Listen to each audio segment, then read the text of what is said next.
Assalamu alaikum wa rahmatullahi wa barakatuhu. Onon bandiraɓe sehilaɓe, ko salminde goto kala e moɗon e juurade goto kala e moɗon e wiide on alhamdulillahi rabbil alamin. Addi en ɗo ko jonde moƴƴere e suudu moƴƴuru, enen ken maccuɓe Allah arɓe e suudu Allah enen ndewa Allah. Nden noon ko moƴƴere tan woni e nder suudu he, kadi ko ɗum addi en e suudu he yiilade moƴƴere. Moƴƴere noon faggete ala suka ala mawɗo, suka e mawɗo fof ndendi hen. Kala mbaɗɗo moƴƴere heɓa moƴƴere. Ɗum saabi Allah tagi en ɗo hay goto e men tawaka. O mofti en ɗo ganduɗa hay goto yiyata goɗɗo o. Ha yonti yaltude garɗen ga o rendinen e nokku goto ha mbawen andude baɗɗo en ni o holi o. O waɗani en haqqillaji teskuyaji, hokki en golle ɗeɗen mbawa gollarade, woni terɗe men ɗe koɗen mbawa gollorade yamirore makko nde. O rokki en haqqille wawde miijade teskade ngal ɗo baɗal manggal, leydi asaman funnange hirnange rewo worgo, koode e lewru e nangue, huccite e meɗen omo holla en mbawka makko. So welama o wulna, so welama kadi o ɓuɓna. On Allah noon tagɗo en o yamiri en yen jangu, sabu koye jangde keɓirta andude. O wi gande kam ko adine ndewaton kam, so on ganda kam holno ndewaton kam. Ndeke noon andude nde adi taw. Sa anda hunde a wawata andude hunde nde ne woniri hunde. Ɗum saabi o rokkuma haqqille, o waɗi hoore nde, o lombi toon ko wiyete haqqille, o yaltini ko wiyete noppi ɗo mbawɗa nanirde, o yaltini gite ɗo mbawɗa yirude, o yaltini hinere ɗo mbawɗa foofirde, o yaltini hunuko ɗo mbawɗa haalirde, o yaltini ñiiƴe ɗo mbawɗa ƴakkirde, ɗo mbawɗa moɗirde. On sawdi goddul ngol kala ko ƴakkuɗa mbawa modde, kala ko jarɗa mbawa ɗum nandude e nder reedi he. On saha noon o waɗanma balabe, o sañi hen juuɗe ɗe aɗa wawa gollirade, ɗen juuɗe goni ɗon ha mbawa gollirade. O waɗi ɗon kadi ɓernde mbawa gonɗinirdemo. O ɓenni, o waɗi reedu, sa ñaami a yari mofto ɗon.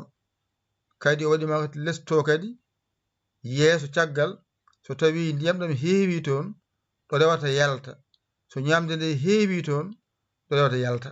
A yiɗi fof ko ɗon o holluma mbawka makko. O jippini koyɗe, sa yiɗi yaade haajuji ma on saha jaada koyɗe ma haajuji ma ɗi. Ayide waɗama rotere, sa yiɗi jooɗade ay jooɗoɗa. Waɗanma keeci, sa yiɗi lelade leloɗa. Ayidi fof waɗama ɗum e nder sifaji newiɗe keeriɗe jawɗe.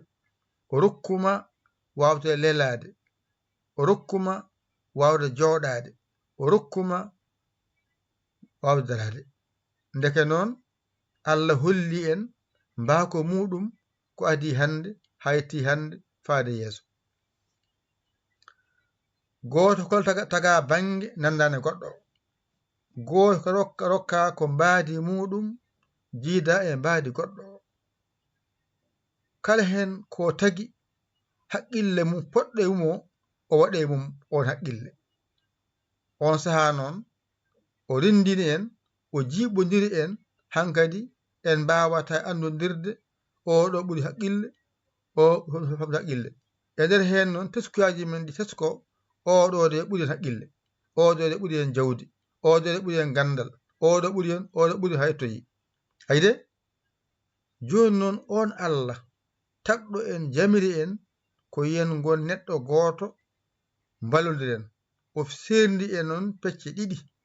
Nde feccere ene wiye julɓe, nde feccere ene wiye yedduɓe. Gasi joni noon an garɗo o ƴeewa hen hol fedde ɓurannomen jeeyede. Sa naati e fedde jaɓɓe yamirore ɓe nawma aljanna. Sa yentide e fedde saline nde nawma jeygol. Wadde koye golle ma tan ñaweteɗa. Aduna o noon ko hen gonɗa, an suɓanto hoorema ko jiɗɗa ko. A rokkama haqqille, a rokkama a yettima, hankkadi noon o yalti hen heddi ko an. Anne mbaɗana hoorema ko heddi ko. Hol ɗum ganda ka neɗɗo tagaɗo. Tagɗomo o ene woodi ko yamirma, golla ɗum. A salima noon so nanguima ma andu mbawka makko. Ɗo ton ganta mbawka makko ko sa sellani. Sa sellani ko ni gandata Allah wawma. Ay ɗon gandata Allah wawma. ɗa sellani ɗon jiyata mbawka Allah e ma. Sabu a wawata dillude, a wawata haalde, a wawata yaade. Hoto gonɗa lende woto leliɗa sona a walla. Ay ɗum de sona a walla heɓata.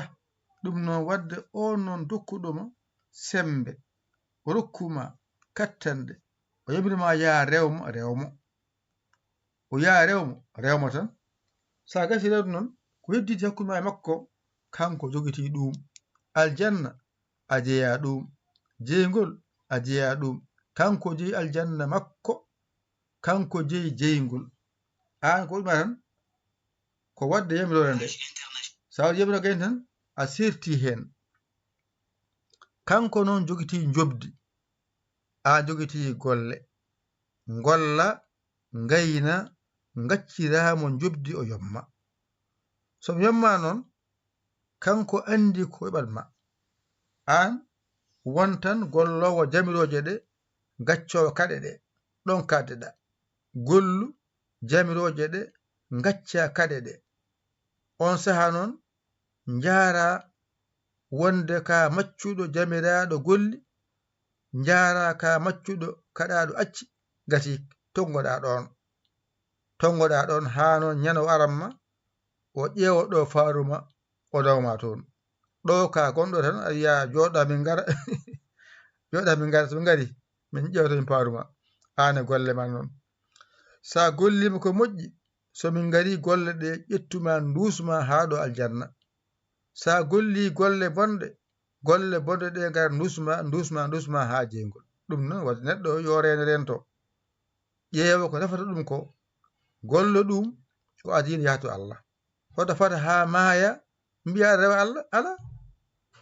Dewal Allah ko koye gurnam ma waɗa. Saga nde gurɗa nde ko ɗon mbiyeɗa ya rew Allah. Kono sa acci ha maayi ko heddi jobdi. Aduna ko galle golle, laakata ko galle jobdi. Hankkadi to ko jobdi tan ala golle. Wa amma aduna golle tan fina golla keɓa. Anne laakara ko fof heɓgol. Ma heɓi aljanna ma heɓi jeygol. Gasi towide hebde ma heɓi aljanna ma heɓi jeygol. Ko golle maɗe noon cerdete. Sabu a wawa yarda ñam gayna jara, walla jara gayna ñama. Anne wawi komi juuɗe kom kefere ala wawa wonde. Komi juuɗe kom kefere wawa wonde. Ko wote gonta hen. Ma woni juuɗo tan golla golle julɗo, walla woni kefere tan golla golle kefere. Gasi ɗum noon wadde addide suude he ko rewde Allah e gollude jamiroje Allah.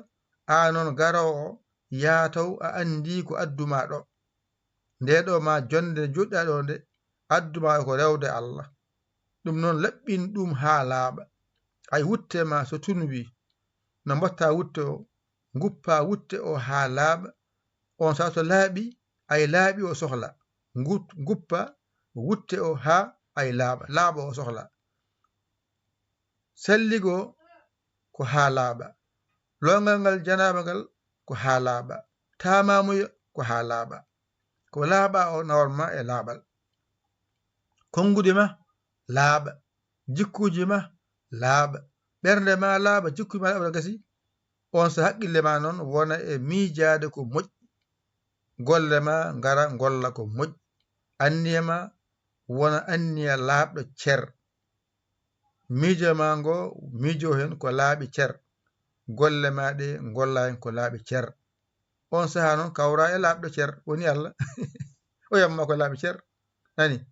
ɗum noon wadde yen gandu tan addi en ɗo ko rewde Allah wona rewde goɗɗum ko wona Allah, ko heddi ko ardigue ma ko Allah joganima ɗum, kalde pinɗa aɗa yiya komo rokkuma, wadde noon an huccude Allah tan ndewa Allah, ganda ko Allah jeyima, jeyi dendagal ko jeyɗa, an hay batte a jeeya, ka jeeyaɗo, kadi ko jeyɗa ko jeeyi ɗum Allah. ɗum noon wadde ko Allah wi ya rew ɗum rewmo, Allah wi ya rento ɗum rentomo ka gowma. ɗum noon wadde onon musidɓe julɓe tedduɓe arɓe e suudu teddudu, on mbaɗi ko mawni, ko yooɗi, ko haani, on gacci nokkuji moɗon, on ngari e nokku on poɗɗan arde, on gardi kadi ne poɗɗo ardirde, on ñantima ha on jooɗi, on lootima ha on laaɓi, on gardi e laaɓal, kadi on tawi suudu laamdu, on jooɗima e nder mayru, oɗon cabbi waktu laaɓɗo, ara yetto on ndenden kucciten e Allah, ndewen Allah, gacciden Allah jobdi ndi kanko andi ko handine en e jobdi.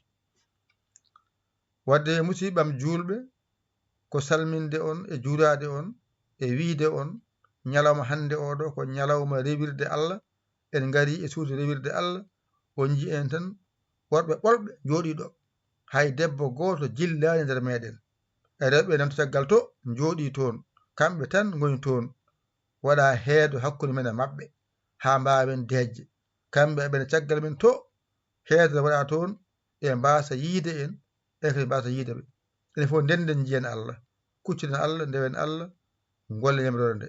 wadde addina ko yamirore nde, sen ngari yamirore nde, yamiri en ko yen ndendu gonen neɗɗo goto, ayi ndenden gonen neɗɗo goto, goto ko Allah, paaɗen koto Allah goto, wadde ndenden gonten neɗɗo goto payento goto, mbasen serindade.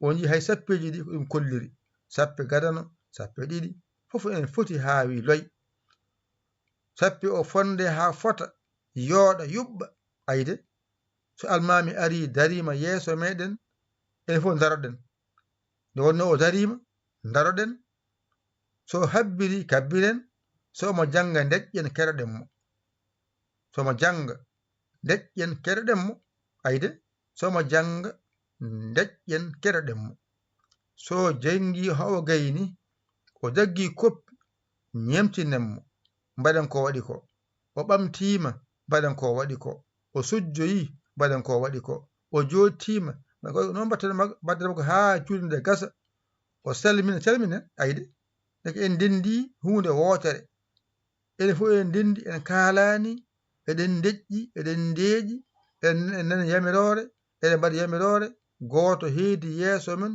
ene wiye goto, siftinoɓen Allah ko goto, o wona yeeso men, o siftina en Allah ko goto, goto kala men ko goto, ha siftora Allah ko goto, ayde goto kala men ko goto, ha siftora wonde Allah ko goto, kadi almami woni yeeso, wonti goto, ha mbawi huccidde Allah goto.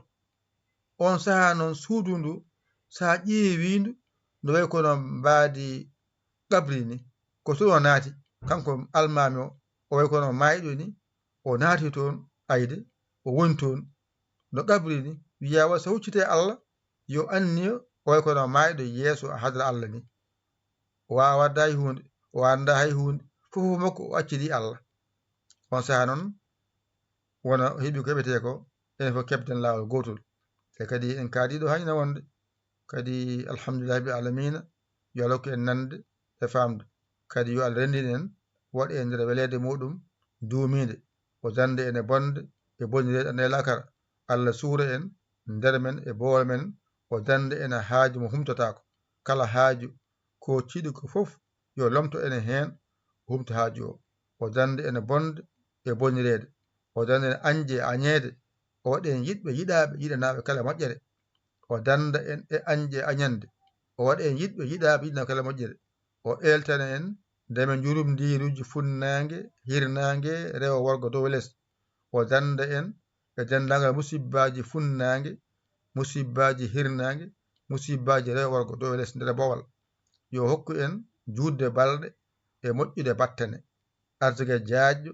koye dewramo yo hokku en arsugue jaajƴo koye dewramo ɗum kadi en kaaliɗo ha wono wonde oɗo ko musidɗo moɗon guiɗo moɗon saabu Allah Yaya Ly Kolda Sénégal alhamdulillahi rabbil alamina o jingal natal bammi yeeso ha mbawen dañde koyen jeeɓa ganden wona min woni e nder hen komin nanni hooram e nder hen on jiiɗum wona min waɗiri ni ala komi ƴetti hooram tan nanno ɗum e nder hen on jii ƴettumi tan hooram nanno e nder hen ha wayno elle ko nder jama gonmi mbeɗa huccite e yimɓe mbeɗa haalda e yimɓe on jiide on jii golle Allah ayde hay batte alano ɗon min tan goto wonno banggue ƴettumi hooram nannumi hooram e nder ɗon mbeɗa haalda e yimɓe elle ko yimɓe kaldanmi ayde ne wayi elle ko onon gonɗon mbeɗa haalda e moɗon ɓe woni nder to mbeɗa haalda e moɗon elle ko onon gonɗon ɓeeɗo hay goto hen mi anda hay goto hen anda kam on jiide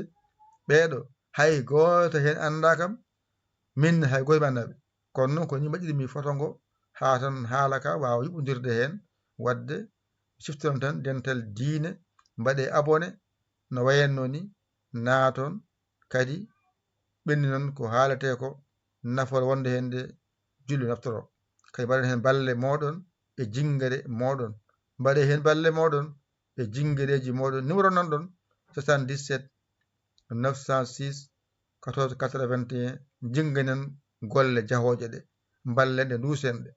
ballen ɗe duusen ɗe saabi Allah goto kala waɗama eerago nder hen an gonɗo funnague an gonɗo hirnague an gonɗo rewo an gonɗo worgo suka hen mawɗo hen debbo hen gorko hen goɗɗiɗo hen ɓaddiɗo hen goto kala wiya bisimilla ma e wallude so mbaɗi Orange Money yettoto so mbaɗi Wave yettoto wat tan ko mbawɗa taw aɗa faandi hen Allah aɗa ari jinggonde golle o aɗa ari jingande galle o ko galle men ko golle men so en pini en ngala haaju sowona golle sen pini en ngala haaju sowona golle wadde balle min e golle hen golle ɗe golliri yo Allah hokku en nande e famde nannirde Allah jaɓirde Allah waɗirde hen Allah taw wona fandade yidde tinede yiyede wassalam